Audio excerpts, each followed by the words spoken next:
Hey guys, tonight we start with the silk sweat and subtle power games of a concubine in feudal Japan. Imagine being trained your entire life to master the fine art of sex. Walking, sighing, and seducing a daimyo with the exact angle of your wrist. So before you get comfortable, take a moment to like the video and subscribe, but only if you genuinely enjoy what I do here. And let me know in the comments where you're tuning in from and what time it is for you. It's always fascinating to see who's joining us from around the world. Now dim the lights, maybe turn on a fan for that soft background hum, and let's ease into tonight's journey together. Dawn arrives with all the subtlety of a polite knock. No roosters, no fanfare, just the faint glow through rice paper doors and the soft shuffle of servants pretending they aren't judging your futon posture. You lie perfectly still, not because you're rested, but because any abrupt movement might undo your status as graceful and mysterious. In truth, your back hurts. Your hair is flattened on one side, and you've had a dream involving eels. You'd rather not analyze, but none of that matters. Now, this is the first scene of the day's performance. You are the star, and also the stage decoration. Your attendants enter in hushed tones, bowing so low, you briefly consider stepping over them. A warm basin is set before you, as if to say, "Here is your dignity. Now scrub behind your ears." They begin their work cleansing, brushing, preparing you to look less like someone who just woke up, and more like a porcelain enigma. Your face is washed gently, your hair brushed with reverence, not because they love you, but because they've seen what happens to court women who show up with frizz. Meanwhile, you maintain the correct expression, serene, detached, and only mildly annoyed, still silent. Because heaven forbid a concubine speak before being powdered. You glance at your reflection in a polished bronze mirror. You look like someone who has opinions, but is paid not to share them. Perfect from beyond the sliding screen comes the muffled laughter of the daimyo, who apparently has energy this morning. That's either a promising sign or a warning. You make a mental note to avoid direct eye contact with his favorite concubine. Until after tea, you rise from the futon like a swan emerging from fog, assuming the swan has slightly numb legs and a tight obi. Waiting in her near future, your sleeves are laid out. The incense is lit. The illusion begins, and as you stretch your shoulders just slightly, you whisper the universal mantra of women everywhere. Here we go again, now that you're upright and pretending you didn't sleep on your neck wrong. It's time for makeup. Or as it's known in the concubine industry, historical self-erasure, with a side of toxins. Step 1. The white powder made from crushed rice, and in some cases enough lead to qualify as a building material. Your attendant starts patting it onto your face, like she's trying to cover up a crime scene. The goal: eliminate all signs of life. If your skin tone resembles anything found in nature, you're doing it wrong. Next comes the neck and chest, because heaven forbid the daimyo glimpses a patch of skin that doesn't look like it was painted on by a ghost. You sit still while they go to town, with the puff occasionally resisting the urge to sneeze and ruin your new identity. Then the eyebrows, yours irrelevant. They're painted over and redrawn several centimeters too high, creating a look that says, "I'm surprised by everything and emotionally unavailable." It's considered alluring in theory. Now the lips, you'd think they'd be fully painted, but no, just a dainty little red blob in the middle. It's supposed to look demure. Instead, it looks like you kissed a plum and ran away. But you nod approvingly anyway, because this is how tradition works. If it feels strange and mildly unflattering, you're probably doing it right. And finally, the pièce de résistance teeth. Blackening. Yes, really. A sticky iron paste is carefully brushed onto your teeth, making your smile look like it's been censored. Supposedly, This signals that you're off-limits in practice. It only confuses people and gives you one more reason not to grin too often. Throughout this whole ordeal, you sit like a statue being vandalized by a very polite team of artists. You do not move. You do not comment. You certainly do not ask, "Is this really necessary?" The answer is always yes. Not because it makes sense, but because it's been done this way for centuries, and no one wants to be the first to blink. By the end, you look like a painting come to life.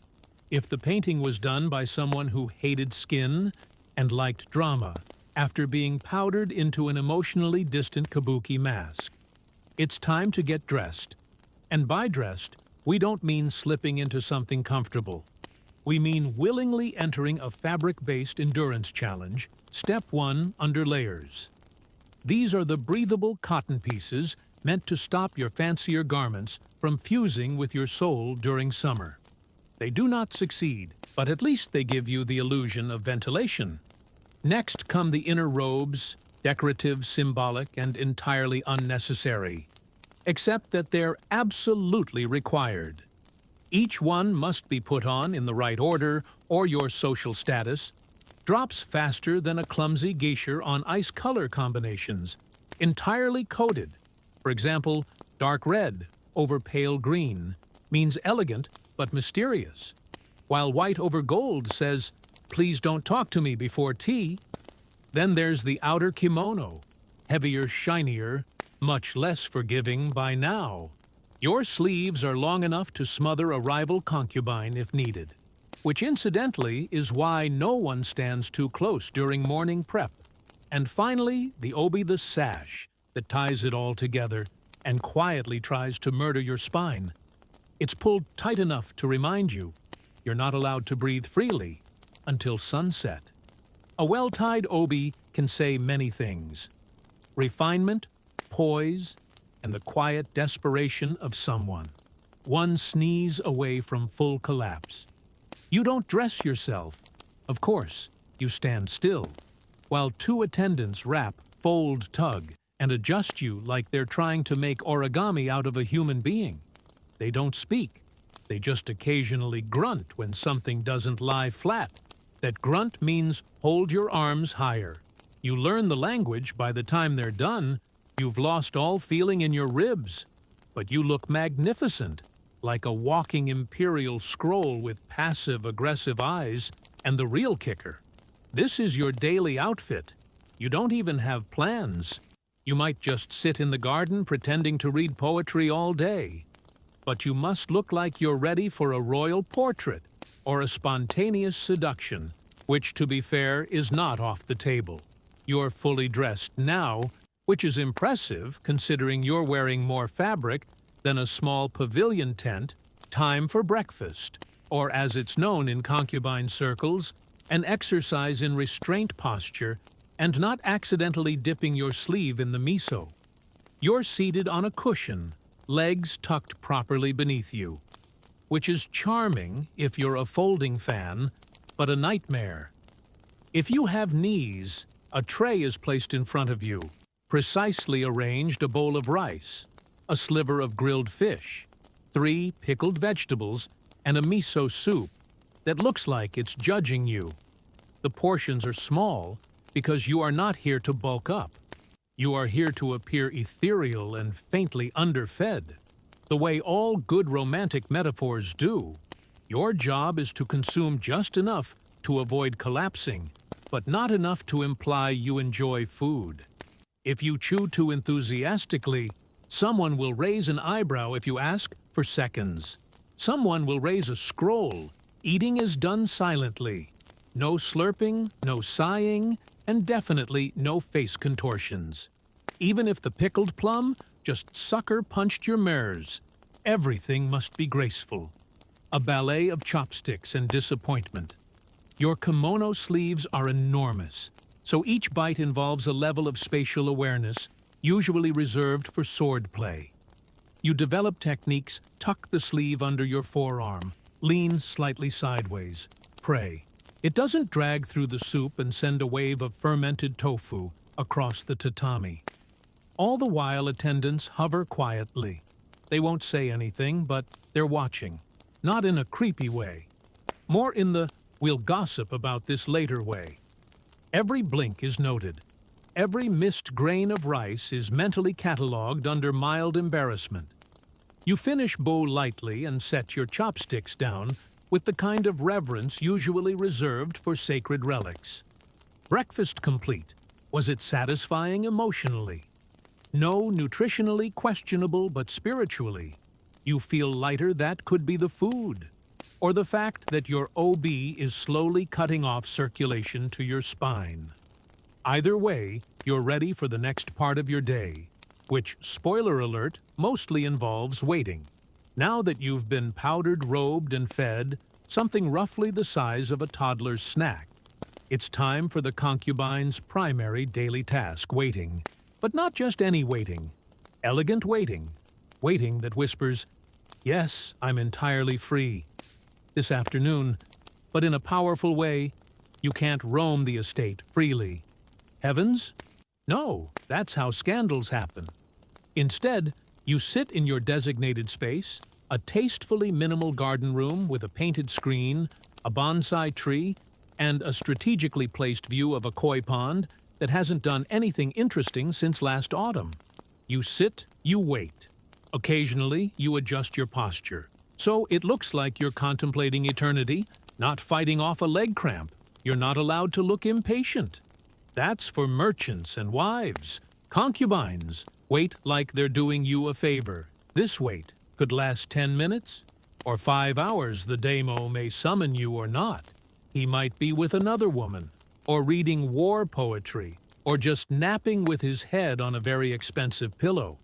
The point is, you'll find out when someone tells you, or doesn't, to pass the time. You might compose a poem. Not a good one, just something vaguely sad about plum blossoms and unspoken longing. That's the genre, bonus points. If no one can tell who it's actually about, you could also play a shamisen. Softly, not too joyful. No one likes a concubine who seems excited. Of course, the other women are waiting too, sometimes within sight, sometimes just out of earshot. It's a silent competition who looks most serene, who adjusted her robe just right, who caught the eye of the messenger delivering tea to the daimyo's quarters. It's chess played with glances, posture, and whether or not your oboe is tied fashionably off-center. And the trickiest part, looking like you're not waiting at all. You must appear as though your entire sense of self-worth doesn't hang on the possibility of being summoned tonight, which, of course, it absolutely does. But you're a professional. You sigh quietly, beautifully, and look off into the distance, preferably towards something poetic, like a falling leaf, or a koi that looks equally bored. If the morning was about preparation, the afternoon is about positioning, and we're not talking about yoga. This is courtly social strategy, dressed in floral silk and scented with plum blossom oil. By now, the other concubines are fully assembled. You exchange nods, shallow bows, and smiles that look warm, but could cut glass. This isn't friendship, it's centered espionage.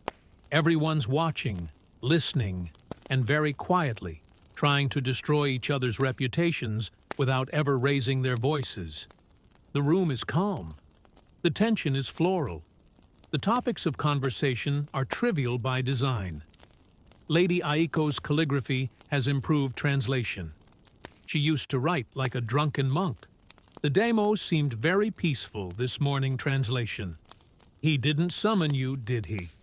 And of course, the classic, "You look radiant today," which actually means, "You look less dead than usual. Congratulations." Compliments are verbal daggers sheathed in politeness. The sharper the smile, the more likely you're being insulted. A well-timed observation about someone's kimono being bravely modern can spark a week-long existential crisis. You navigate all of this with grace, or at least you pretend to smile. Gently, tilt your head. When listening, appear impressed by someone's haiku. even though it was clearly plagiarized from a folding screen. Then comes the moment someone mentions the daimyo. Maybe he was seen walking near the pond. Maybe he paused to examine a fan, one of the other concubines left out by accident. The room becomes still, but casually still, like no one's definitely panicking on the inside. This is when the performance deepens. You must seem interested in him, but not too interested, confident, but not cocky, available, but untouched. It's like trying to be a dessert that everyone wants, but no one's sure is safe to eat. And through it all, you keep your voice soft, your posture impeccable, and your insults indirect. This is how status is gained, not through war, through whispers.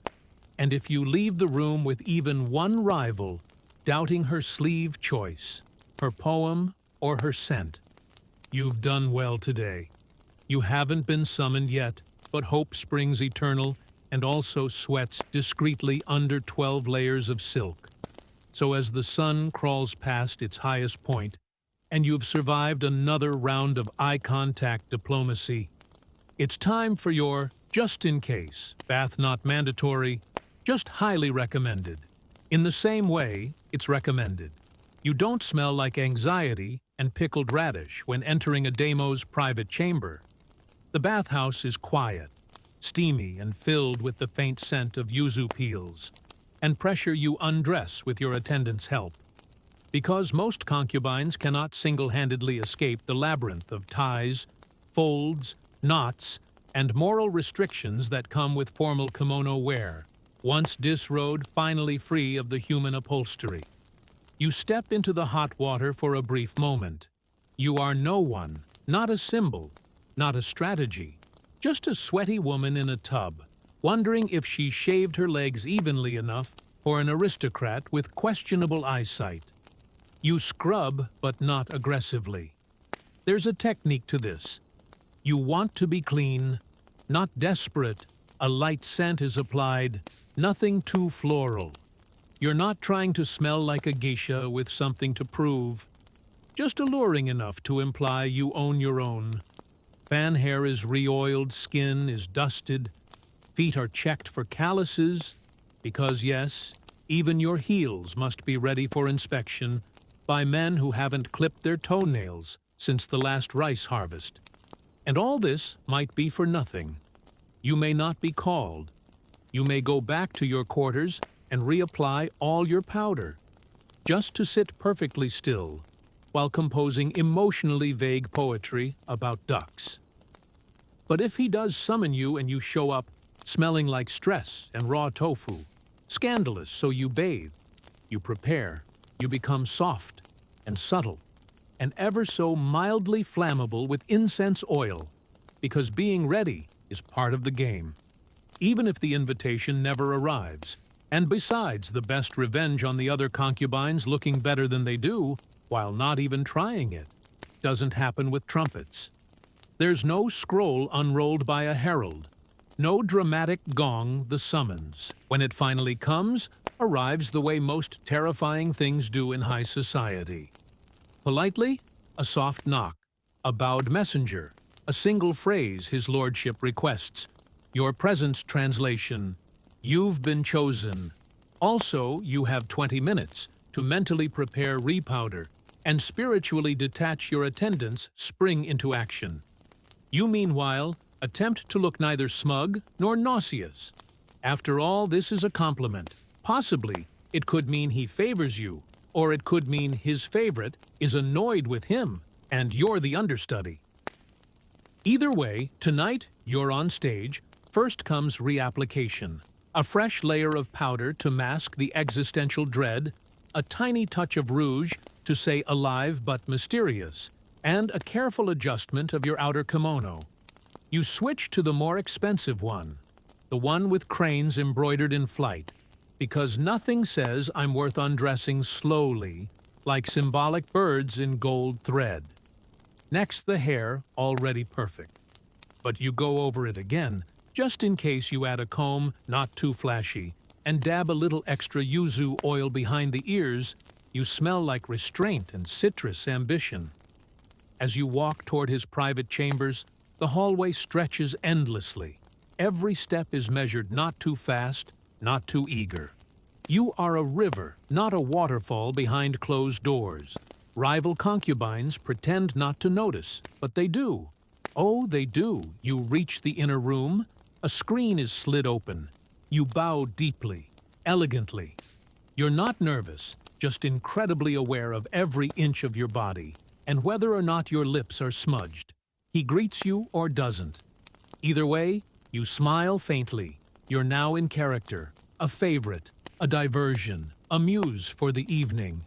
No one says, "That's not how this works." You are here because you were chosen, and for the next few hours, you must be art warmth, mystery, and convenience, and maybe just, maybe, unforgettable. But let's not get cocky. Yet, there's still tea to pour, despite what the gossiping lorises might say. A concubine's evening with the daimyo doesn't start with disrobing, it starts with ritual, specifically, a slow, fragrant descent into flirtation. So formal, it might be mistaken for a tea ceremony with unresolved tension. You sit not too close. Not yet. There's a lacquered table between you, a pot of sake warming silently, and enough eye contact to fuel an entire haiku anthology. He pours you a cup, that's the cue. You sip it slowly, like it's not just fermented rice, but a coded invitation to be charming compliments. Begin both ways, his robe magnificent, your hair exquisite. No one mentions that you both know exactly how this night ends, but it's part of the charm to pretend otherwise. Conversation drifts, poetry, dreams, sometimes a story about a hawk he once saw that looked like destiny. You nod intrigued, and not just because his hand is inching closer. You've heard the hawk story 3 times, but that's not the point. The point is, tonight, you're the muse. Even if you're also the well-trained performer, there might be music. Maybe a soft melody on the shamisen, not played by you, of course. You're busy holding the room's attention like a delicate fan. Open, mysterious, and possibly sharp-edged, now comes the touchlight. At first, a hand brushing yours, a compliment about your scent, carefully phrased to imply admiration, not obsession. If he's in a poetic mood, he might compare you to a plum blossom caught in snow. If he's tired, you might get, "You look nice tonight." Either way, you smile and bow your head like he just recited love from Mount Fuji itself. Eventually, the formality fades, the table is moved, the lights dim, the screen doors close, and you rise slowly, of course, to follow him into the adjoining chamber. This is not transactional. This is theater, and your role to be everything at once desirable. Graceful, compliant, and memorably alluring without ever seeming like you were trying, no pressure. You just have to seduce a warlord using 3 centuries of etiquette and a strategically timed glance. Let's be clear, this isn't romance. This is a government-approved performance featuring 2 leads, 0 dialogue, and a strong supporting cast of expectations. You enter the chamber like moonlight incarnate. Or at least, that's the goal. You kneel, bow smile, you do not trip. That was last month. You've trained for this, literally months of lessons on posture, touch, breath control, and facial expressions that say, "Yes, I'm enjoying this," without ever crossing into anything as vulgar as honesty. The futon is simple. The bedding is clean. The air is scented with incense that promises serenity. Though what it really offers is a faint tickle in your nostrils, and the urgent need not to sneeze. He begins the ritual with touch soft. At first measured, he's testing the waters, or perhaps reminding himself which concubine you are. You respond accordingly, just enough to signal interest, never so much as to appear enthusiastic. Remember, mystery is sexy, desperation is not. There's no conversation that ended with the poetry. This is about presence. You're both in character now, he the powerful lord. You the willing flower who conveniently just bloomed tonight. You move the way you were taught gracefully, precisely as if choreographed by someone who's never actually been in love, but read a lot of poetry about it. You make all the right sounds at all the right times, not too loud, not too silent, just enough to let him know he's doing well. Even if you're mentally reorganizing your poetry, scrolls eventually, it ends either in triumph or in what you will later refer to as a gentle fade out. He may say something, he may not. You smile either way. You rise, redress, and bow carefully, hiding the pins that left indentations in your scalp and the cramp that started somewhere in Act 2, and then you leave. You do not look back. You do not ask how it was. You do not ask if he remembers your name. Because this was not for connection. This was for position. And tonight, you had it for now. He's asleep, sprawled out across the futon. Like a man who's just conquered a province and not say fallen asleep immediately after moderate effort. You lie beside him, eyes open, spine straight, mind racing. Not because you're overwhelmed with emotion, but because this part, the afterglow, is where the real mental gymnastics begin. Did you do well? Was your hair still in place? Did he like the part where you tilted your head? Just so should you have moaned a bit more? Or was that one breath too loud? These are the questions you won't ask, but will obsessively review. Like a general analyzing battlefield, losses you can't move. Yet leaving too soon seems cold, staying too long seems clingy. So you lie there, watching the ceiling, counting the bamboo slats, and wondering if the other concubines are awake. Probably they can smell a summoning like wolves smell fear. The silence is heavy, not unpleasant, just full of unsaid things, unasked questions, and the faint hope that you've earned yourself a slightly better breakfast tray tomorrow. He might mumble something, a compliment, a name. Hopefully yours. You nod in the dark, even if he's already snoring like a man who's never had to sleep with his dignity folded inside his obi. Eventually, you rise quietly. The graceful post-coital exit is a delicate thing. You gather your robe, tie your sash, and straighten your hair just enough to look like a woman who glows from mystery, not sweat. There's no one in the corridor, but you walk like they're all watching, because in this place they always are. Your footsteps are soft. Your face is neutral. Your heart tucked away, locked up behind your very best performance. Yet you return to your quarters. Someone has already lit the lamp. The tea is warm. You drink it without tasting it. You sit down alone, and only then do you exhale. You don't know if tonight meant anything. You don't know if he'll remember it, or you tomorrow. But at the very least, you know this. You were chosen. And in this world, that is currency. Even if it only lasts until sunrise, you wake up early again. Not because you're refreshed, but because concubines don't get to sleep in. That's for wives or men or mythical creatures with no political rivals. The futon you fell into last night feels smaller. Or maybe you're just aware of how little space you actually occupy in the palace's hierarchy. A decorative presence wrapped in beacade and tightly controlled expectations. Your attendants enter eyes politely avoiding yours. No one says anything about where you were last night, but they all know the scent of incense lingers faintly on your skin, and your hair is only slightly messier than the standard unapproachable cloud of perfection. Look, they begin the process. A new powder comb fold reconstruct the masterpiece that is your public face, which is remarkably similar to yesterday's masterpiece, with the only real difference being your increased awareness of how exhausting beauty actually is. The silence between you and your attendants is companionable, if also tinged with quiet judgment. One might cough, ever so lightly. Another might casually mention that Lady Ko received a rare silk comb this morning. You nod. The game is back on. There's no debrief, no recap. You don't tell anyone how the demo smelled faintly of plum wine, or how he said something vaguely poetic before falling asleep mid-sentence.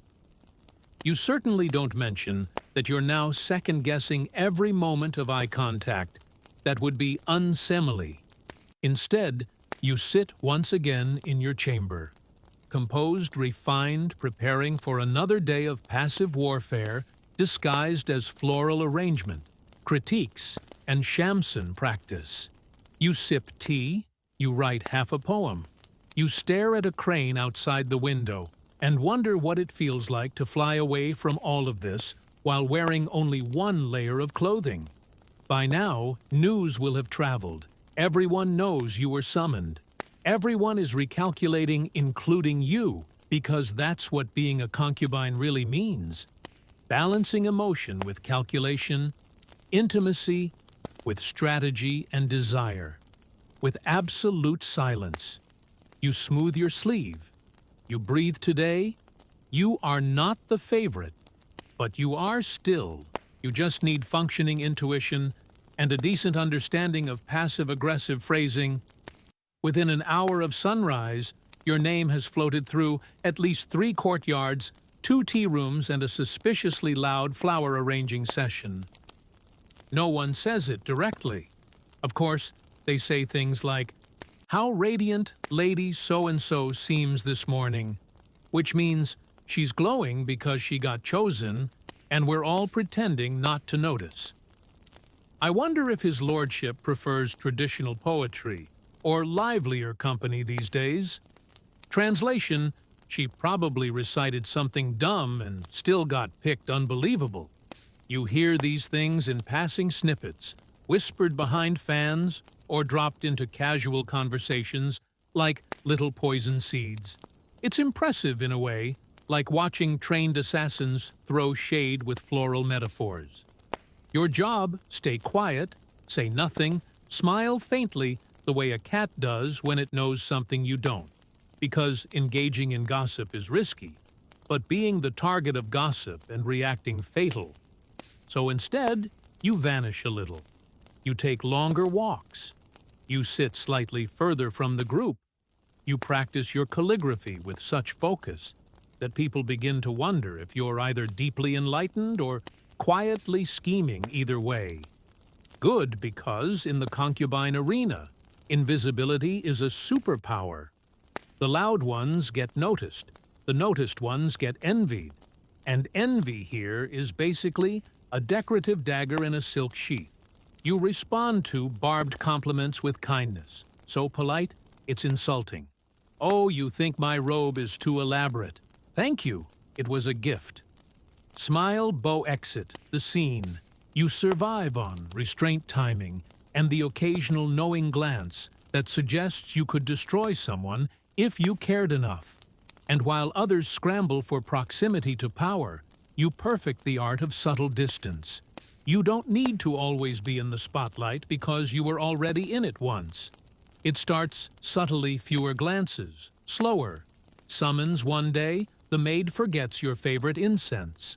Another, your tea arrives lukewarm. The message is clear, not harsh, not cruel, just indifferent. You are no longer tonight's mystery, someone else's. She's new or not.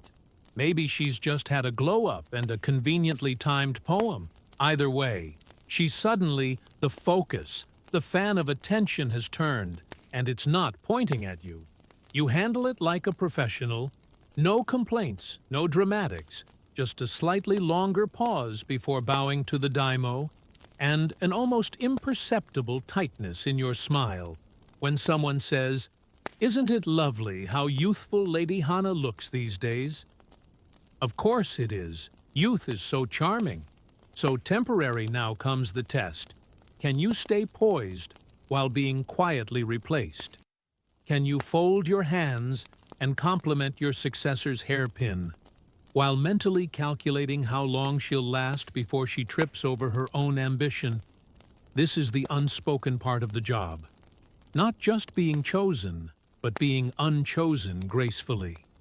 The fall from favor is not a scandal, just a shift in the tide.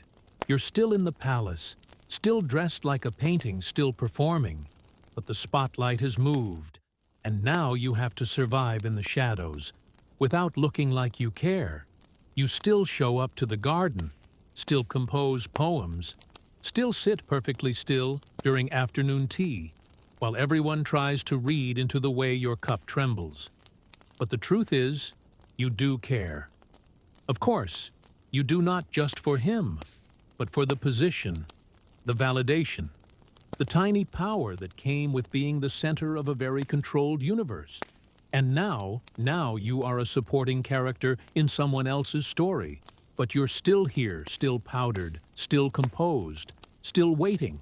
Because in a palace like this, everything shifts. Eventually, fortunes, fashions, favorites, all it takes is a wrong word, a broken fan, or a poetic metaphor about rain that sounds a little too personal. So you wait, not bitter, just patient. Because if favor can fade, it can also return, and you'll be ready when it does.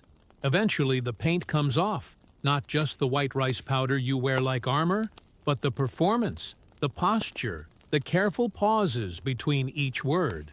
At some point, whether it's years later or just a moment in solitude, you catch a glimpse of yourself without the costume, and the strange thing is, you're still there beneath the layers of fabric, reputation, jealousy, poems, and politeness lives a woman who remembers everything. The first summons, the first compliment, the first time she realized she was no longer the favorite. You've played every part, muse, rival, mystery. Shadow, you've smiled through rejection and composed haiku while quietly planning your emotional survival. And what do you have to show for it? A spine stronger than your obi, a memory sharper than any court gossip, and an entire palace of women who either fear you, envy you, or quietly hope they age half as well as you have. Because here's the secret.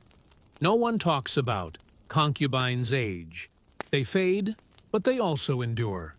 And in a world built around staying desirable, endurance is the most rebellious act of all.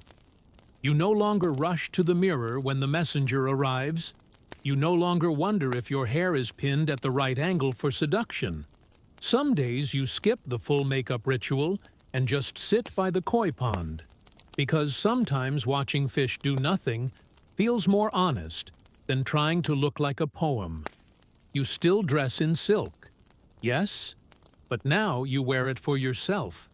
And when the new girls arrive, powdered, bright-eyed, walking the same hallway you once conquered, you smile not kindly, not cruelly, just knowingly, because you've played the game. You danced on the edge of power with your lips painted and your voice lowered to a whisper. And you're still here, still graceful, still dangerous in silence. What remains when the paint wears off? You do. And that's more than anyone ever expected in ancient Babylon. The line between the sacred and the sensual wasn't just blurred, it was obliterated. The heart of this mystery lay in the towering temples of Ishtar, goddess of love, fertility, and war. Unlike the prudish morality that came centuries later, the Babylonians saw sexuality as a divine bridge, a way to reach the gods. Not offend them, within these temples, ritual sex wasn't just accepted, it was expected, and it wasn't done in shadowy corners, but in full view of heaven.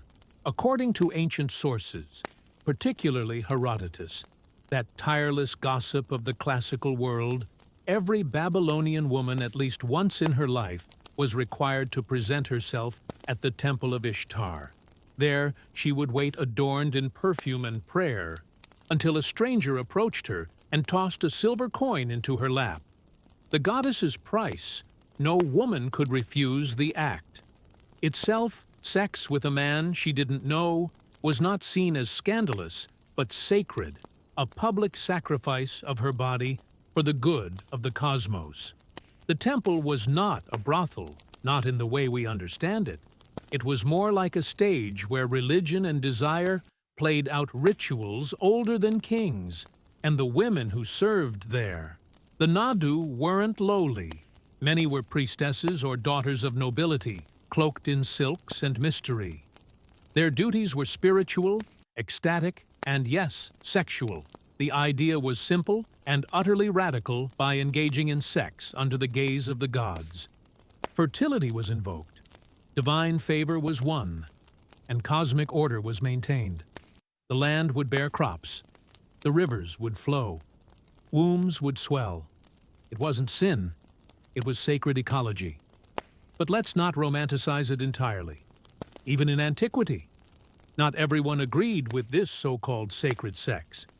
Later, Mesopotamian rulers would try to distance themselves from the practice, perhaps out of moral reform or political pressure. But for a brief golden window in Babylon's history, the body was not a vessel of shame. It was the altar, and the whispering walls of Ishtar's temple still echo with those long-forgotten moans of worship. If Babylon turned sex into sacred duty, the ancient Greeks turned it into theater one with masks. Wine and secrets at the center of this was Dionysus, the god of wine. Ecstasy and revelry, and nothing captured his spirit, quite like the Dionysian. Mysteries, private initiation rites, where participants sought to dissolve the boundaries between human and divine. These weren't your typical temple visits. The mysteries were held deep in groves or hidden sanctuaries away from the public eye. Only the initiated could enter, and what happened inside was closely guarded. Outsiders speculated about wild orgies and drunken chaos. But the truth, as always, is more complex. Participants, men and women alike, prepared through fasting, music, dance, and long processions. They wore masks, animal skins, and sometimes nothing at all. The point was to shed your social identity, your ego, even your name for a few hours. You weren't a merchant, a servant, or a noble. You were part of something primal, something older than the city walls. Sexual energy likely played a role, not as entertainment, but as a symbol of rebirth and unity in a society where most of life was highly structured. These rites allowed for a controlled collapse of order. They promised catharsis, a temporary breakdown of barriers between man and woman, rich and poor, mortal and God. But it wasn't just a wild night in the woods. The mysteries were said to offer deep transformation. Those who returned claimed to have touched the divine, to have glimpsed something beyond reason. And indeed, many initiates described a feeling of renewal, as if the chaos had burned away their illusions. Of course, not everyone approved. Philosophers like Plato distrusted these ecstatic rituals, fearing they would lure people away from logic and discipline. But for many Greeks, the Dionysian mysteries were a necessary counterpart to their rigid public lives. They offered something the temples and politics could not: emotional truth. And that's the key. These rituals weren't about scandal. They were about transcendence. By embracing the wildness within, the Greeks believed they could access something sacred in ancient Egypt. Fertility wasn't just about crops or childbirth. It was the very lifeblood of the kingdom. And no river symbolized that better than the Nile. Each year its floodwaters would rise, spreading rich silt and life across the land. The Egyptians saw this as a divine act, a sacred union between sky and earth. And they celebrated it with rituals that were anything but subtle. One of the most intriguing festivals was held in honor of the god Min, a deity of fertility, agriculture, and masculine vigor. His statues left little to the imagination, often shown with an exaggerated permanent sign of virility. Min was not just a symbol of life, but of potency.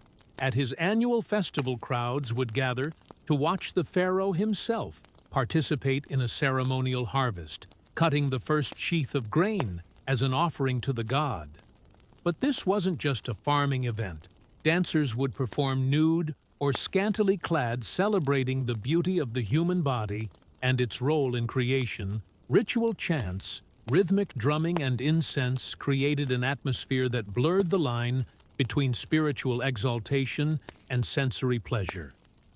Women played a key role in many of these ceremonies, especially during the festival of drunkenness dedicated to the goddess Hathor, patron of love, music, and joy. This wild annual celebration involved wine music and ecstatic dancing meant to honor the myth in which Hathor saved the world by drinking herself into a stupor. Participants believe that by reenacting the goddess's drunken joy, they were restoring cosmic balance. Bringing chaos into order were their sexual undertones, almost certainly, but they weren't seen as taboo. The Egyptians didn't view sexuality through the lens of guilt or shame. For them, it was part of nature's cycle, as vital and sacred as the flooding Nile. In fact, some healing temples even included rituals where fertility problems were addressed not just with herbs, but through symbolic acts involving touch suggestion or sacred role play, overseen by temple staff who acted as intermediaries between human and divine in ancient Egypt. To embrace pleasure was not indulgence. It was alignment with the gods, and every kiss of the Nile reminded them that life at its core was a sensual gift from the divine Rome, where even chaos had structure. And nowhere was that more evident than in Lupercalia, the annual fertility festival held each February beneath the Palatine Hill. What began as a wild rural rite in honor of shepherd gods morphed into one of the strangest public celebrations in Roman history. One part purification, one part party, and more than a little bit of provocative theater. The ritual honored Luperus, a god associated with fertility and the protection of livestock. But the origin myth went deeper. The cave of Lupercal was said to be the very spot where Romulus and Remus, the twin founders of Rome, were suckled by a she-wolf. And that primal symbolism bled into the celebration itself. At the heart of the festivities were the Luperi, a group of young men chosen to represent wild, untamed energy, clad in little more than goat skins, or sometimes nothing at all. They would run through the streets, playfully striking women with strips of hide called fabure. Far from being offended, women actively sought out the lashes. Being struck was believed to enhance fertility, ease childbirth, and even increase sensual vitality. It was messy, loud, and unapologetically earthy. There were sacrifices, feasting, and body songs, but there was also a sense of sacred intention. Lupercalia marked the cleansing of the city, a symbolic brushing away of winter's stagnation to make room for spring's renewal. Sexual overtones were present, sure, but wrapped in layers of myth, nature, and destiny. Later Roman poets, including Ovid, would write about Lupercalia with a mix of humor and nostalgia. And while conservative voices tried to tame the festivities over time, the tradition held strong for centuries until Christianity eventually swept in with a stricter moral lens. Interestingly, some historians suggest that Valentine's Day may have grown from the ashes of Lupercalia, transformed from goatskin rites to paper hearts. But the root idea remained fertility love, and the strange human urge to ritualize desire. Rome didn't separate the physical from the sacred. It wrapped them around each other like vines on a temple column, sometimes tangled, always connected. And for one wild day each year, the people let their inner wolves run free. If Lupeia was a public spectacle, the Eleusinian mysteries were its spiritual opposite. Secretive, sacred, and solemn, celebrated annually for over 1,000 years. In ancient Greece, these rites revolved around the myth of Deita and Pesphonani, and offered initiates a powerful glimpse into life, death, and rebirth.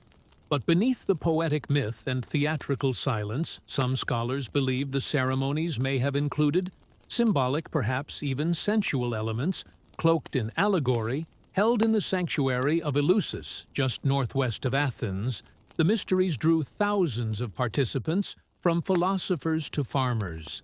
Unlike most Greek religious practices, these rituals weren't exclusive to social status or gender. The only requirement secrecy to reveal what happened inside was punishable sometimes by death.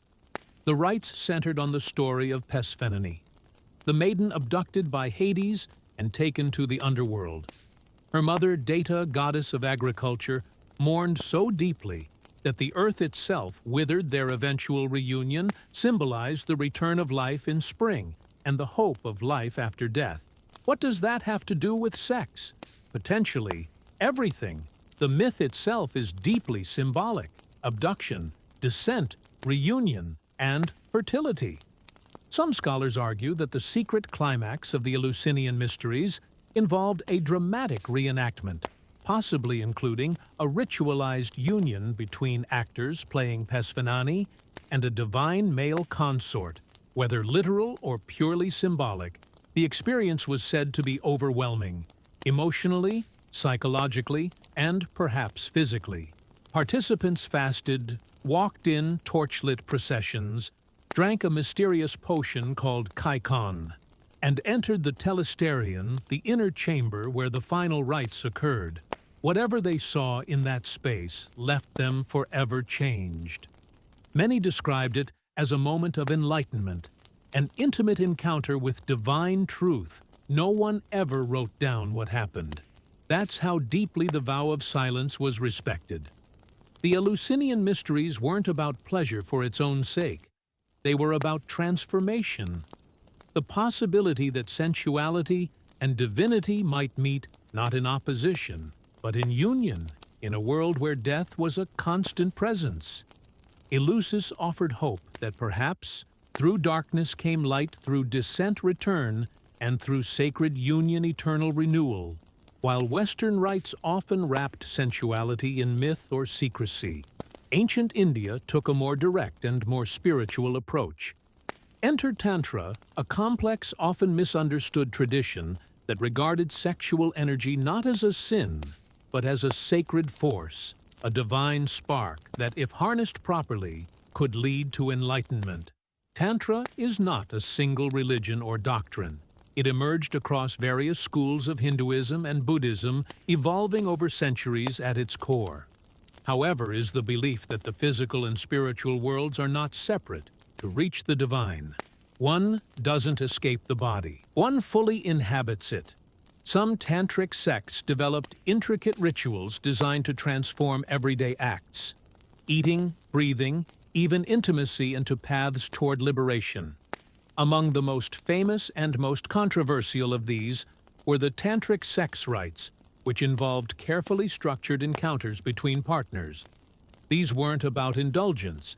They were sacred ceremonies performed with meditation, breath control, and chants. Every movement had symbolic meaning. Every moment was intentional. The male represented Shiva, stillness, consciousness. The female embodied Shakti, energy creation. Their union mirrored the merging of opposites, the eternal dance between chaos and order, spirit and matter. The goal wasn't pleasure, but transcendence, a glimpse of divinity through the lens of desire. But let's clear up a common myth. Not all Tantra involved sexual rituals. In fact, most tantric practices were deeply aesthetic. Chanting, visualizations, yoga, and intense focus were central. The sexual aspect, when present, was just one doorway among many, and often shrouded in layers of symbolism that made its meaning difficult to decode. That said, some texts, like the Kama Sutra, often mistaken for a mere manual of positions, were rooted in the same worldview. Pleasure wasn't condemned, it was studied, refined, and placed within a larger spiritual system. In medieval temples such as Khajuraho and Konak, sculptures of intertwined lovers adorn the stone walls, not as decoration, but as declaration. The path to the sacred runs through the senses. To ancient tantrics, desire was not a distraction. It was fuel, and when lit with wisdom and reverence, it could burn a path straight to the heart of the universe. Before Babylon, before Egypt's golden dynasties, there was Suma, one of the world's first civilizations, and in its bustling temple complexes, particularly in the city of Uruk, the roots of sacred sexuality were already growing. At the heart of it all was the goddess Inanna, later known as Ishtar, and her enigmatic priestesses, women whose bodies were vessels for divine power. These women were not ordinary prostitutes. They were known as hierules, sacred servants. Their sexuality was ritualized, honored and seen as part of the cosmic order in Sumerian texts and hymns. Inanna is described as a passionate, sensuous deity who celebrated love, fertility, and pleasure. Her temple ceremonies reflected this ethos, the merging of the spiritual and physical into a single holistic form of worship. One of the most fascinating rituals believed to have taken place was the sacred marriage. Right each year during the New Year festival, the king of the land would symbolically marry the goddess through a high priestess. The ceremony involved music offerings, poetry, and according to many scholars, physical union. This wasn't seen as mere spectacle. It was the centerpiece of the city's renewal by reenacting the goddess's divine union with her lover Dumuzi. The king was legitimized, the crops were blessed, and the cycle of life was renewed. Even outside this major event, sacred sexuality was part of the rhythm of temple life.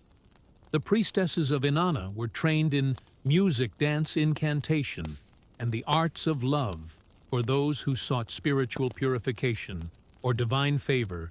Union with a hieroglyph was thought to bring healing insight or fertility. It was a rite, not a transaction. The role wasn't without complexity. Some of these women held powerful positions and lived within the protective walls of the temple, while others may have existed on its periphery, vulnerable to exploitation over time. The sacred faded and later empires painted these practices in less favorable light, collapsing the divine into the profane. But in ancient Sumer, the body wasn't something to repress. It was a channel through which the divine flowed like river water across fertile earth. And in the sacred chambers of Inanna, love was more than emotion. It was ritual far from the temples of the Near East and the mystic rituals of India. The ancient Celts celebrated fertility with fire, freedom, and forests. Their sacred festival was called Beltane, held on the eve of May, a lienal time between spring and summer. When the boundaries between the natural and supernatural blurred, it was a celebration of life, growth, and desire. And it was anything but modest. The Celts believed that the world pulsed with spiritual energy, spirits in trees, rivers, stones, and during Beltane, the energy of reproduction and rebirth reached its peak. Large bonfires were lit across hilltops, symbolizing purification and protection. People would dance around the flames, leap through the smoke for blessings, and even lead livestock between twin fires to guard them from illness in the coming season. But it was what happened after the firelight dimmed that gave Beltane its legendary reputation. Unmarried men and women would venture into the woods together for what was known as greenwood marriages. These were temporary unions free from societal rules and often consummated under the stars. It wasn't considered scandalous. Quite the opposite. These encounters were viewed as sacred acts, aligned with the fertility of the earth. To join with a partner on Beltane night was to participate in the cosmic rhythms of nature, to mirror the union of the Earth Mother and the horned god, the divine masculine and feminine. Some accounts suggest that even married couples might briefly suspend their vows for the night, not out of infidelity, but out of reverence for tradition and renewal. Children conceived during Beltane were sometimes called children of the fire, believed to be blessed with strength and vitality. It was a festival where rules softened, desire was acknowledged, and life itself was celebrated in its rawest form. There were no temples. Nature was the altar, the forest, the bedchamber, the flame, the witness with the arrival of Christianity. Many of these practices were condemned or suppressed, but echoes of Beltane survive in modern May Day rituals, folk dances, and quiet whispers of the old ways. By the time Christianity spread across Europe and the Near East, the sacred sexuality of the ancient world faced a quiet extinction. What had once been ritual performed in temples, forests, and festivals was increasingly rebranded as sin. The body, once seen as a vessel of divine energy, was recast as a source of temptation. Pleasure became something to be resisted, not revered, but the shift didn't happen overnight. In its earliest days, Christianity wasn't yet the institutional power it would become. It grew in the margins among mystics, ascetics, and radical thinkers. Some of these early sects, like the Gnostics, held beliefs that echoed older spiritual systems. They saw the physical world, including sexuality, as a metaphor for higher truths. Some Gnostic texts even framed the union of male and female as a mirror of the divine unity between spiritual opposites, reminiscent of tantric ideas from India, or the symbolic marriages of Sumer I, particularly mysterious sect known as the Carpathians, reportedly practiced spiritual rituals that included physical union, believing that true enlightenment required experiencing all things, including desire without shame or fear. These fringe communities were quickly labeled heretical by the emerging church, their writings destroyed or buried, but hints remain in dusty codices, gospels excluded from the Bible, and the quiet survival of old symbols repurposed for new dogma as orthodoxy tightened its grip. Rituals of sacred sexuality were driven underground. Temples were razed or converted. Festivals like Belta were rebranded or forbidden. The sacred prostitute became a sinner. The sensual mystic became a heretic. But people being people remembered in secret. In story and symbol, medieval mystics, like Hildegard of Bingen, wrote of divine ecstasy that sounded suspiciously physical. Visionaries described spiritual rapture using the language of union and passion. Even saints, in their moments of closest communion with God, often used metaphors that blurred the line between body and spirit. And so the sacred didn't vanish. It transformed what began in the groves of Eleusis, in the chambers of Inanna, and in the forests of the Celts, never truly died. It went underground into poetry, into dreams, into memory. Because while temples can be destroyed and rituals forbidden, the human longing to merge the physical with the divine that's eternal in the shadowed corridors of ancient Athens, where reason was supposed to triumph over vengeance. Poison was handed down in a cup. In 399 BCE, the philosopher Socrates, one of the most influential minds in Western thought, was sentenced to death not by sword nor by exile, but by hemlock. It was a strange trial from the start. Socrates, a man who owned no property, wrote no books, and claimed to know nothing, was accused of corrupting the youth and introducing new gods. In truth, he had become a thorn in the side of the Athenian elite, questioning authority, mocking self-proclaimed wise men, and teaching his students to do the same. His very method, asking relentless questions, was seen not as education, but as sedition. The court offered him alternatives. He could suggest a lighter punishment, a fine exile. Anything but Socrates, as stubborn in death as in life, refused to beg. Instead, he proposed something absurd, that he be rewarded for his service to Athens. The jury was not amused. The sentence, death by hemlock. Hemlock was no dramatic assassin's blade. It was clinical, efficient, a slow paralysis that began in the limbs and crept upward until it reached the heart. No blood, no screams, just silence on the final day, surrounded by friends and students. Socrates was cheerful. He bathed, said goodbye to his children, and took the poison with calm resignation as the cold numbness reached his legs. He continued to speak about the immortality of the soul, discussing death not as an end, but as a transition. His followers wept. Socrates did not. He died with his mind intact. A final lesson in control, conviction, and principle. He could have escaped his supporters had arranged it, but he chose to obey the law, even the unjust one, believing that undermining the city's order would do more harm than his death. And so Athens rid itself of its greatest critic, not with chains or torture, but with a cup of tea brewed from a lethal root in killing Socrates. They didn't silence him, they made him immortal. Hemlock didn't stop his voice, it amplified it through time. When you think of Cleopatra, you likely picture the seductress queen draped in silk, whispering Latin to Julius Caesar, and Greek to Mark Antony. But beyond the politics and poetry, Cleopatra was also a student of science, particularly toxicology.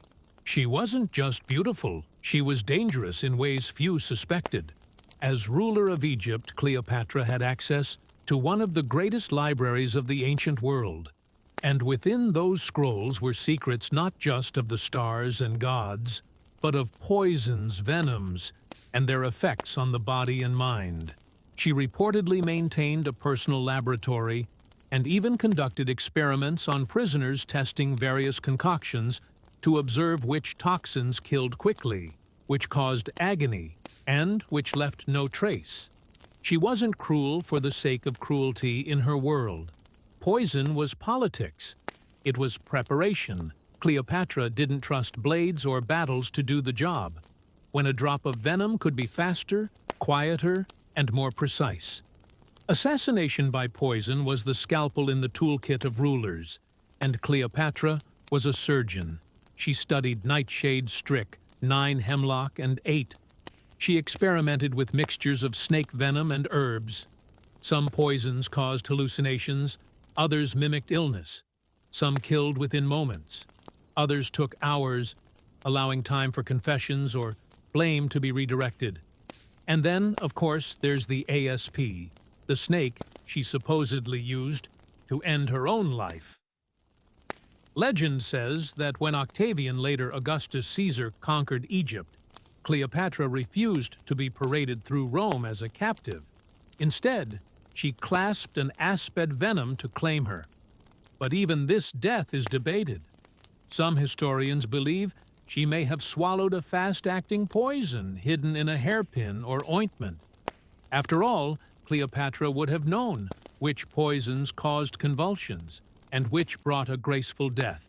The asp may have simply been the perfect symbol. A quiet sting for a queen too proud to be caged to Cleopatra. Poison wasn't a crime. It was control. It was the art of deciding who lives, who dies, and how history would remember her. And if her enemies underestimated her because of her charm, they often never lived long enough to regret it. In the Roman Empire, power didn't just corrupt it, poisoned literally behind the golden columns of the imperial palace. Poison became the preferred method for eliminating rivals. No messy civil wars, no public executions, just a cup of wine, a bowl of figs, and a corpse before dessert. The emperors were no strangers to betrayal, and few trusted their own inner circles in the 1st century. CE under the rule of Emperor Claudius. Poison entered its golden age, thanks to one woman, Lusta, Rome's most infamous professional poisoner. Lusta wasn't just some shadowy figure in a back alley with a vial. She was a trained expert, practically a chemist by ancient standards, who served the political ambitions of the powerful when Agrena the younger. Claudius's wife wanted her son Nero on the throne. She called on Lusta. The result, a carefully poisoned dish of mushrooms, Claudius's favorite, and a rapid decline in imperial health. But the drama didn't stop there once Nero became emperor. He employed Luca like a royal assassin when his teenage stepbrother Britannicus posed a threat to his throne. Lusta was again summoned. The young prince died mid-banquet, convulsing in front of horrified guests. Nero was so impressed, he gave Lusta a full pardon land. and even students to train in her deadly craft in Rome, poison was the weapon of the educated aristocratic subtle and difficult to trace. While blades left witnesses, poison left doubt. Was it illness, indigestion, divine punishment? The paranoia it bred was enormous. Cups were tested, food was tasted, even slaves became suspect. Rome developed elaborate defenses, silver spoons to detect toxins, antidotes made of crushed emeralds, and the famous theory, a universal antidote made from dozens of ingredients including opium and viper flesh. Yet none of it could stop the slow tide of quiet death's poison. In Rome was more than a tool, it was a language, a silent negotiation between survival and ambition, and in the halls of marble and blood, it whispered louder than swords in ancient China. Poison was less a crime and more an art among the imperial courts of the Han, Tang, and Ming dynasties. It became a subtle language of power used in whispers, silk sleeves, and teacups. No grand gestures, just a soft breath, and then silence. The Chinese elite were masters of pharmacology. Traditional medicine blurred the lines between healing and harm. A pinch too much of an herb, and the cure became the killer court. Alchemists and palace physicians walked a tightrope, creating antidotes, one day poisons the next. But the true experts of this quiet war were often women, particularly imperial consorts, and concubines forbidden from wielding swords or political titles. Some turned to more discreet methods. A rival could be removed not through scandal, but through sickness. The Empress Dogger might never raise her voice, only her eyebrow. And days later, a challenger would be coughing blood in bed. One infamous example is Empress Lu Ji of the Han Dynasty. After securing power, she systematically eliminated threats to her rule, including rivals within the harem. Her methods were grim, including poisoning and slow mutilation. She wasn't just feared, she was legendary, a ruler who used medicine not to heal the empire, but to bend it, even beyond the palace walls. Poison was a feared political weapon. Assassins of secret societies like the Five Poison Sect were rumored to coat blades with toxic herbs or slip lethal tinctures into ceremonial wine. Poison wasn't just effective, it was theatrical. A statement. It said, "I can reach you, even here." Because of this, China developed one of the most advanced systems of poison detection in the ancient world.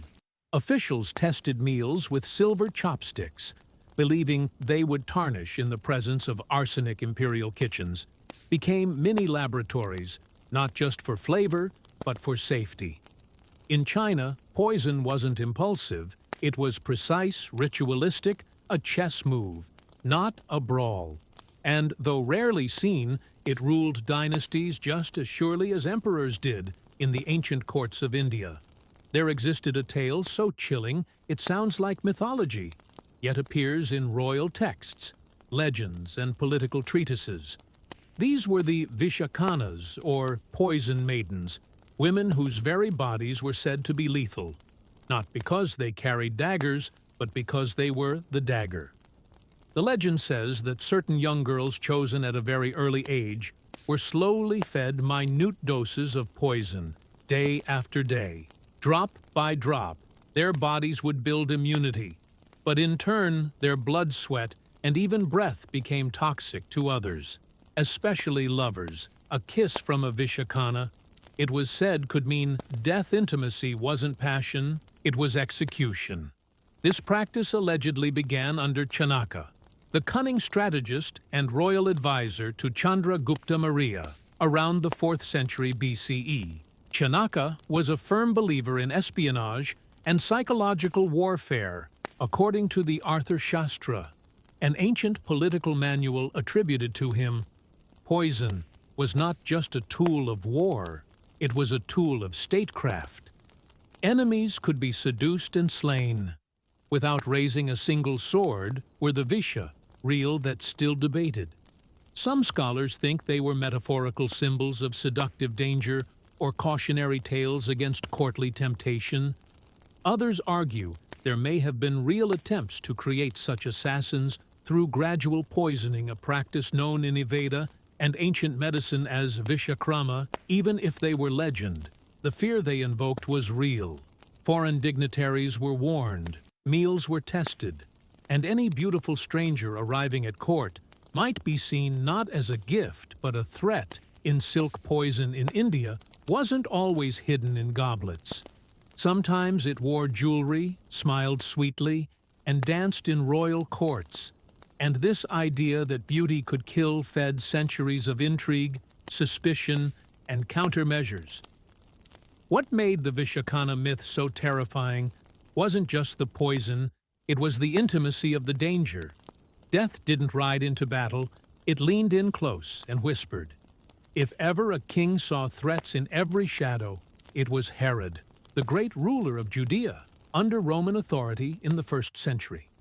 BCE, a man of grand architecture, brutal politics, and deep insecurities. Herod didn't trust swords alone to keep him on the throne. In his court, poison was paranoia. Made liquid, Herod's reign was infamous for its violence. But not all of his executions were public spectacles. Some were private, very private, as his power grew. So did his fear of rivals of Roman suspicion. And most tragically, of his own family. His wife, Mariam, Ahasman, princess of noble blood, was once the love of his life. But Herod became convinced wrongly that she plotted against him. She was executed. So were her mother, her grandfather, and eventually his own sons. According to Josephus, the ancient Jewish historian Herod had Mariam's sons poisoned in secret, under the guise of Roman justice. They were popular legitimate heirs with royal Jewish blood, and that made them dangerous. Herod couldn't allow any future coup to have a noble figurehead. The poisonings didn't stop there.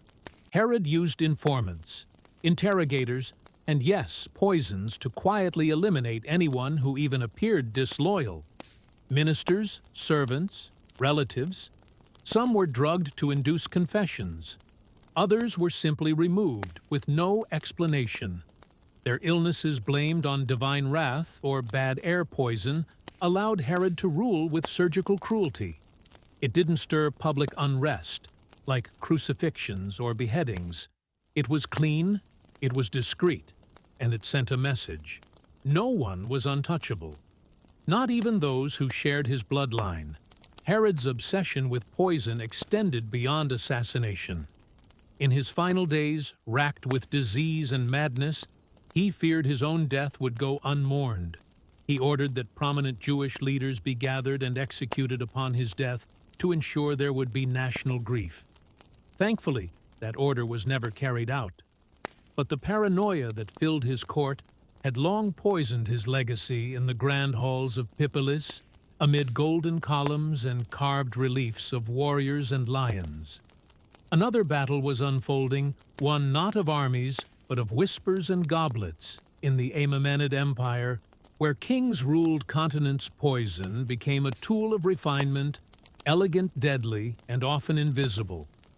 The Persian court under kings like Darius the Great and Xerxes was a place of opulence and ceremony, but it was also a hive of political maneuvering, palace rivalries, and dynastic ambition, with dozens of wives, concubines, sons, satraps, and generals, all vying for influence. Poison was the quiet equalizer historical records from Greek sources, especially the ever-dramatic Herodotus, tell of assassination plots cloaked in luxury. Food tasters were standard practice, and kitchens were locked down like military zones. The mere suspicion of poisoning was enough to see a cook or cupbearer executed on the spot. One infamous figure was Begoaz, a Persian eunuch and court official, who rose to immense power under Artaxerxes III in the 4th century BCE, according to accounts. Begoaz poisoned not just his enemies, but the king himself. and then installed a puppet monarch, only to poison him too when he proved difficult. Begoers controlled the court not through armies, but through apothecary jars. Persian knowledge of herbal medicine was advanced, and so was their understanding of toxins from aeit to arsenic. They experimented with subtle agents, slow-acting substances that mimicked natural illness, or fast ones that struck like lightning poison. Wasn't just a method of execution. It was an art form of discretion, because in Persia, power was built on appearances to kill. Publicly was to risk scandal, but poison, let the empire breathe easily, while its enemies died quietly in their beds. A noble would go to sleep, feeling victorious, and never wake even Alexander the Great's death, which occurred shortly after conquering Persia, was rumored to be from a poison derived from Eastern knowledge slipped into his wine during a banquet in Babylon. Whether true or not, the suspicion reveals the reputation Persians held for invisible warfare in the Achaemenid Empire. Kings reigned through image wealth and order, though less theatrical than the palaces of Rome or the harems of Persia. Ancient Israel and its surrounding cultures did not exist outside the reach of poison. In fact, the Bible contains several curious references to deadly herbs, tainted drinks, and divine tests involving toxic brews, suggesting that poison was known, feared, and sometimes used as proof of guilt or innocence. One of the strangest examples comes from the Book of Numbers, where a ritual called the Ordeal of Bitter Water is described. If a man suspected his wife of adultery, he could take her to a priest who would mix holy water with dust from the temple floor and force her to drink it. The idea was simple. If she was guilty, the cursed drink would swell her belly and curse her womb. If she was innocent, nothing would happen. This wasn't just divine intervention. It was an early form of trial by poison, a dangerous liquid used not to kill outright, but to provoke a reaction and extract truth. Elsewhere in Scripture, poison appears more metaphorically, but still with dark weight. In Deuteronomy, the land of Israel is warned against worshipping false gods with threats that the people's food and water would be cursed.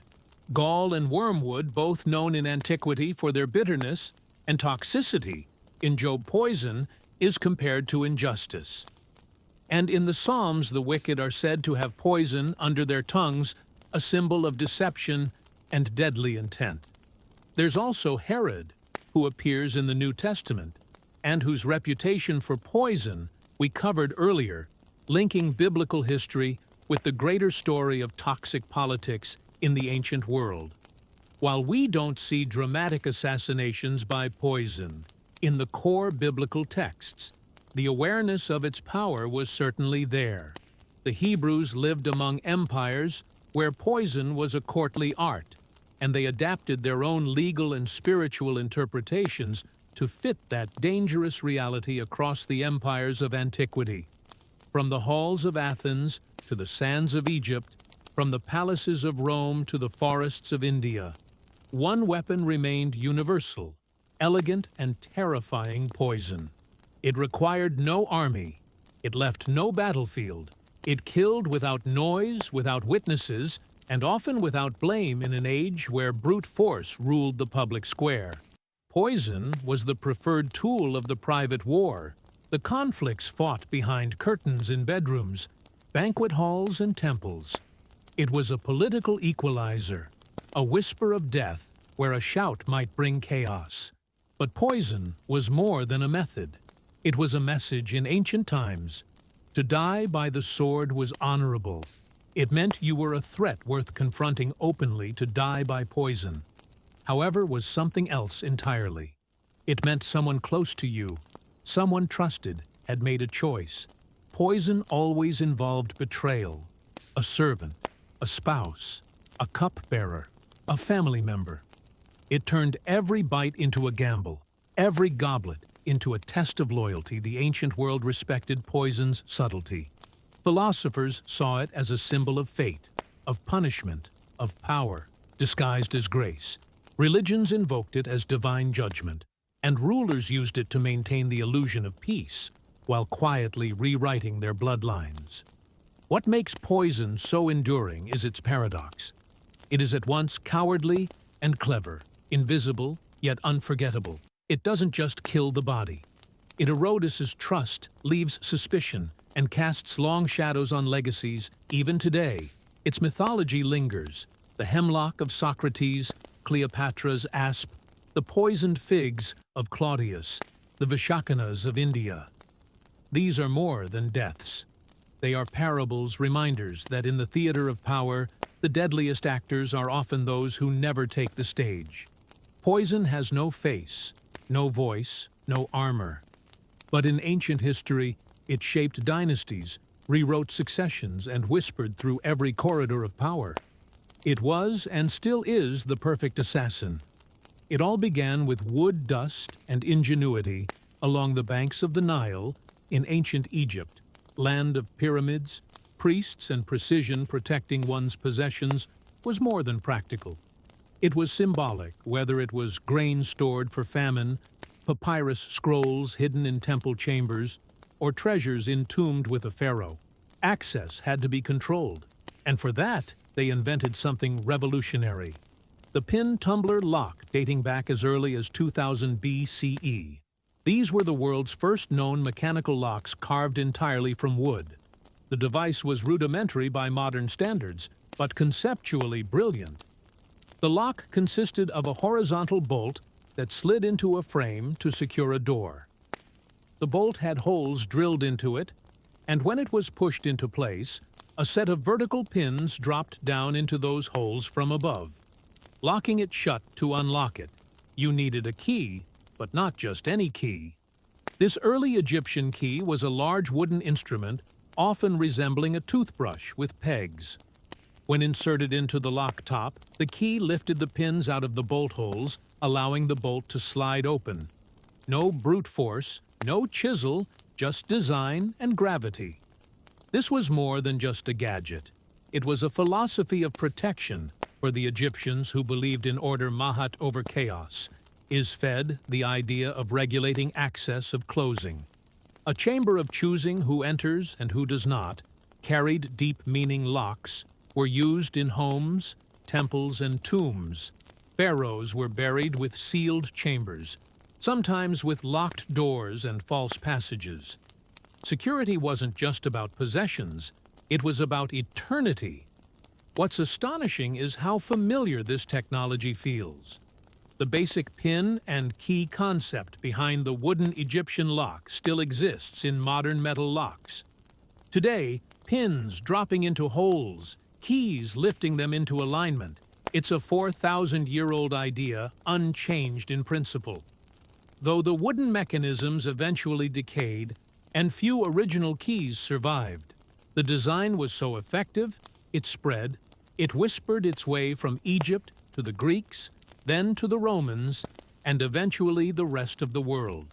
Before tumblers clicked and bolts slid into place, there were seals, the silent sentinels of ancient Mesopotamia in the cities of Babylon, and Nineveh locks, as we know them, weren't yet common.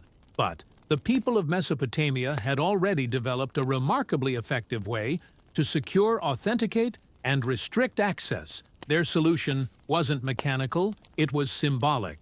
Enter the cylinder seal. These small, intricately carved cylinders were worn around the neck or wrist, like a ring or pendant. Each seal was unique, a personal signature often etched with mythological scenes, animals, gods, or even cuneiform inscriptions to use it. A person would roll the cylinder across a soft surface of wet clay, leaving behind a long impression. A kind of ancient barcode seals were used to close jars, secure doorways, and protect caskets. If someone tried to break in, the clay seal would crack, making tampering obvious. More than that, the impression itself verified who had closed the container or room. You didn't need a key to open it, you needed a reason to break the seal. It was primitive, yes, but also incredibly effective in a society where reputation and official marks carried enormous weight in temples. Priests sealed sacred storerooms with their personal sigils. Merchants sealed contracts. Even kings used seals to lock away correspondence. Entire economies operated under the authority of this little carved token security in Mesopotamia wasn't about denial of access through force, but about proof of legitimacy. If the seal was intact, the contents were safe. If it was broken, something was wrong. The seal system also introduced another radical concept: identity as security. The seal wasn't just a tool. It was a mark of trust, authority, and often legal power. Lose your seal, and you didn't just misplace a tool, you lost your name.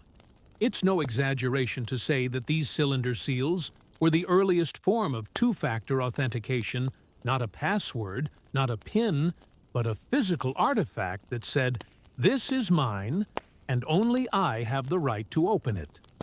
While the Mesopotamians relied on seals and the Egyptians mastered wooden pin locks, the ancient Greeks brought a new kind of craftsmanship to personal security with their growing cities, private homes, temples, and treasuries.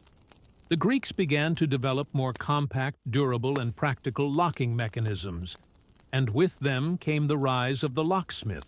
A specialized trade in the ancient world. Greek locks were a step forward from Egypt's bulky wooden designs.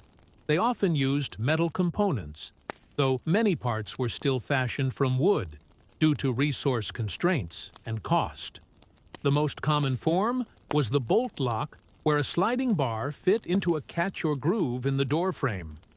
It was secured in place with a metal pin or peg, and could only be released using a specially shaped key, often made of bronze or iron.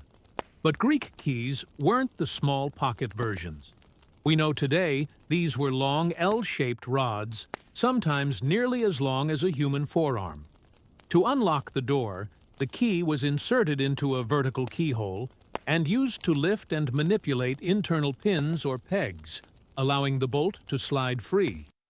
The motion was both physical and symbolic. To carry a key was to carry authority, and to use it was to assert control over a space. Temples used locks to secure votive offerings. Wealthy citizens locked chests filled with coinage or jewelry. Even public buildings had secured archives and storerooms. The technology wasn't widespread. Most common homes relied on wooden latches or simple bars. But in the world of aristocrats, scholars, and priests, the lock became an object of both function and status. What set the Greeks apart was not just the mechanics, but the philosophy behind their locks. Security in Athens especially was tied to property rights and citizenship. A locked door meant privacy, ownership, autonomy. And the locksmith was no longer a mere artisan. He was a technician of trust in an era defined by public debate and private drama. The Greek lock was the silent partner keeping secrets safe behind oak doors and stone vaults. If the Greeks laid the groundwork, the Romans refined it. By the 5th century height of the Roman Empire, locks were no longer experimental. They were everywhere, in homes, in temples, in shops, and on the wrists of slaves. The Romans brought structure to everything they touched. Roads, laws, armies, and security was no exception. Roman locks became smaller, stronger, and smarter. They used metal components, primarily bronze and iron, which meant these locks lasted longer and were harder to tamper with. The most common type was the warded lock, a system where only a key with the correct notches could rotate within the lock to move the bolt.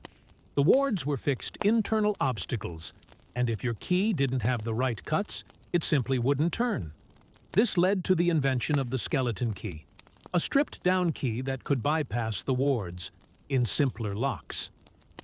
Romans loved this trick, so did thieves. But the real marvel was the Roman puzzle lock, small, intricately crafted mechanisms often built into boxes or chests.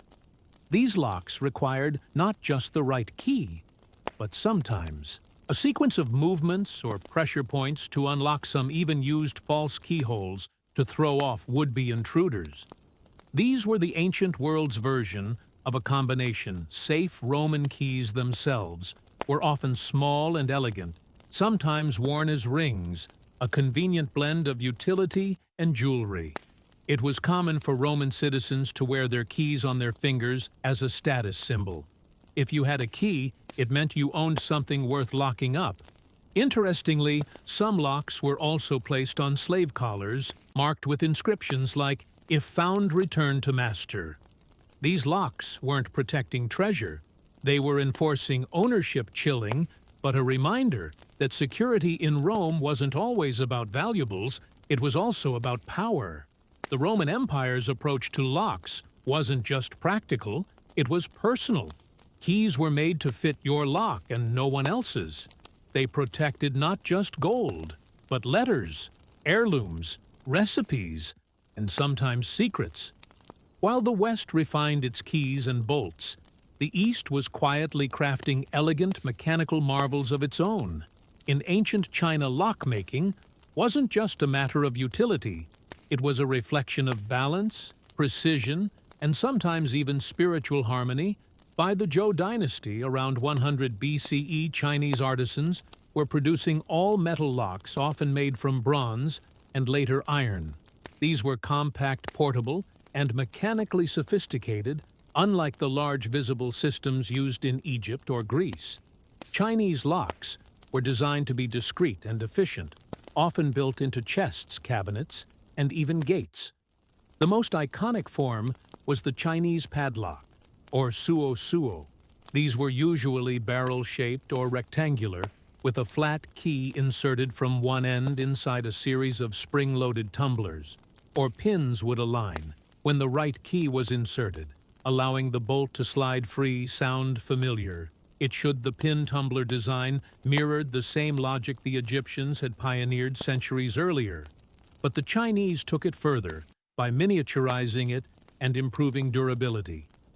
Some locks were shaped like animals or mythical creatures, dragons, tigers, turtles, combining practical use with symbolic protection. A tiger-shaped lock on your chest wasn't just security, it was spiritual defense. The design conveyed power, guardianship, and often luck. China also developed trick locks, early versions of puzzle locks that required multiple steps or deceptive angles to open. These weren't just used to guard money or jewelry. Scholars and officials stored important documents, calligraphy or family heirlooms in locked boxes that could only be opened by someone who understood the mechanism. Security was about intellect, not just ownership. Locksmithing became a respected trade. Some artisans kept their techniques secret, passing them down through families. Others innovated new forms that traveled along the Silk Road, influencing security systems as far as the Middle East. In the heart of ancient India, amid temple scrolls and intricate palace corridors, security was treated not merely as protection, but as art ritual, and sometimes even spiritual safeguard. Though India's ancient locks haven't survived in as large numbers as Roman or Chinese counterparts, references in Sanskrit texts and archaeological finds suggest that by the time of the Maurya Empire, around 300 BCE, mechanical locks were not only in use, they were evolving in clever and culturally distinct ways. Indian locks were often used to secure temples, treasure rooms, and storage chests, many of which contained not just wealth, but sacred relics or royal documentation. These locks were primarily metal, small in size, and employed internal levers or pin systems, some using sliding tumblers, similar to Chinese and Roman designs, but ancient Indian ingenuity took a special turn toward camouflage security. Carved wooden panels in temples and royal palaces would sometimes conceal hidden compartments or false drawers protected by secret trigger locks that only a select few knew how to operate a push in the right spot. A twist of a carved leaf and a panel would spring open or shut. Some of these mechanisms still baffle modern restorers, built with such precision and mystery that they border on architectural riddles. Sanskrit texts, like the Arthur Shastra, a political and economic treatise from the Maurya era, detailed the importance of guarding information, treasure, and royal property, using secret rooms, double doors, and disguised locks. These weren't just mechanical, they were psychological. The idea was not only to keep intruders out, but to prevent them from even realizing something needed. Protecting locks in India were also deeply symbolic. A temple gate might be locked, not just for security, but as part of a ritual cycle opened only on auspicious days. Certain lock designs incorporated lotus flowers, serpents, or sacred geometry, acting as both deterrent and blessing. In Indian philosophy, protection wasn't always about confrontation. It was about redirection, illusion, and wisdom. In the misty forests and icy fjords of ancient northern Europe, locks weren't simply tools of convenience. They were statements of territory, symbols of ownership, and at times charms against the unknown among the Celts, whose societies flourished across Iron Age Britain, and Gaul's security was more practical than ornamental. Their homes and granaries often relied on heavy wooden bars, iron door rings, and sliding bolts. Yet archaeological digs at Celtic sites have unearthed padlocks and keys, often simple in design, but made with surprising precision, early evidence of iron-forged warded locks, much like those used in the Roman world. It's likely that these technologies spread through contact with Roman traders or occupying forces. But for the Celts, protection wasn't always mechanical. It was spiritual. Homes were guarded with charms, symbols, and ritual markings on thresholds to ward off not just thieves, but spirits. A locked door may have kept out raiders, but a carved trestle or hanging amulet was meant to keep out mischievous fairies or vengeful ghosts.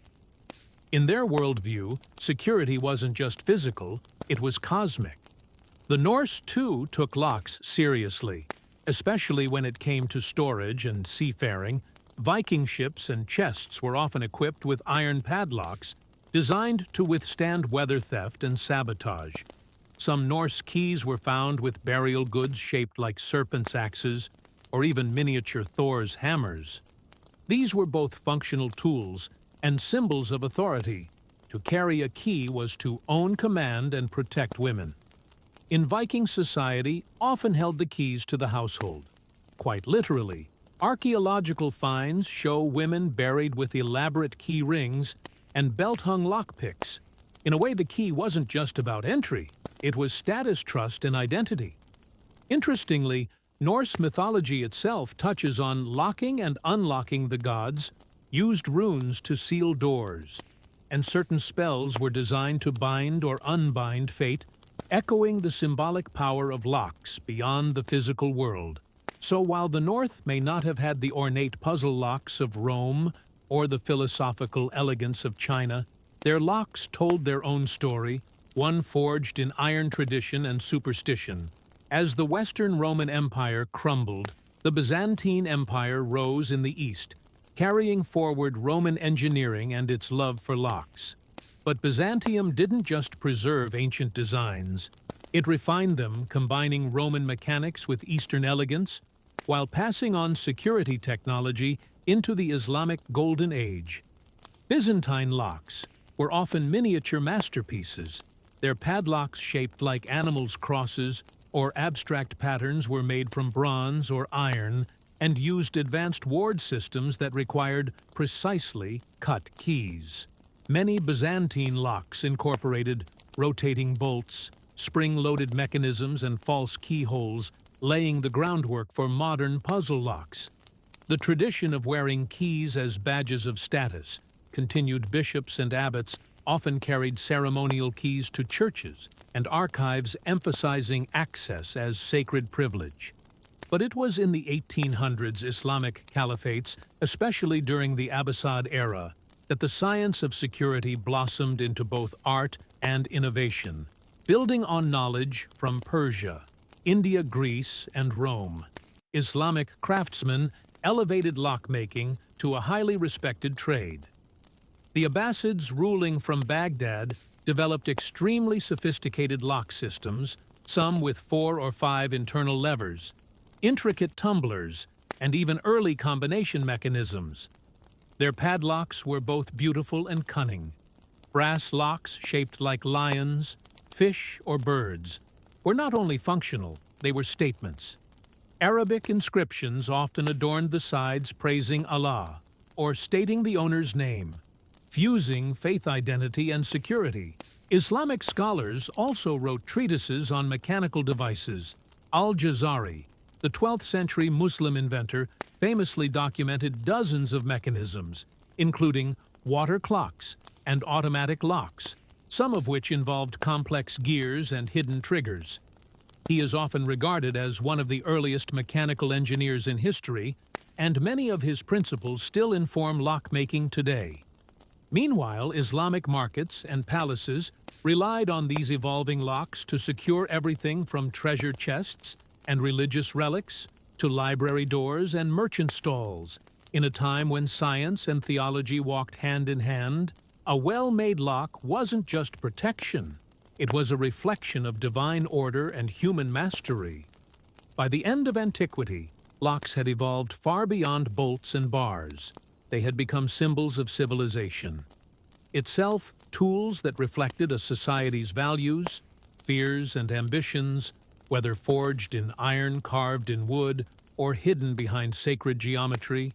Ancient locks weren't just about keeping things out. They were about deciding who got to come in, from the wooden pin tumblers of Egypt to the mechanical puzzles of Byzantium. Every culture added a layer to the story. Each key held power, not just practical, but psychological. To possess a key was to hold authority access, and often secrecy. Locks told you who ruled the house, who controlled the grain, who had the right to touch. The scroll opened the shrine or enter the tomb, and as technology advanced, so did the theatrics of protection. False keyholes, hidden compartments, locks shaped like lions or wrapped in inscriptions. These weren't just defenses, they were messages. They said, I am valuable, I am protected, I know something you don't. Even more fascinating is how locks were shaped by, and in turn, shaped human behavior in cultures that valued hierarchy.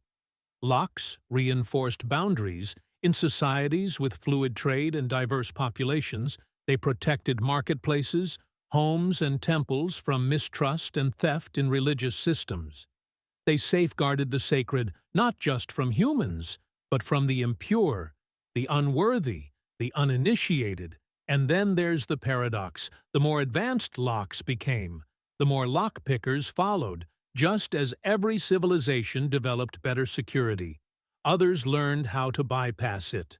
The cat and mouse game we know today, it started thousands of years ago in a Mesopotamian grain vault or a Roman merchant's chest. Ultimately, ancient locks offer more than a glimpse into engineering.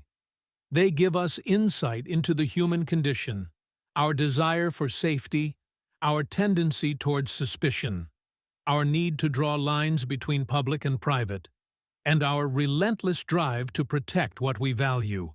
Because even in the ancient world, a locked door wasn't just a barrier, it was a declaration.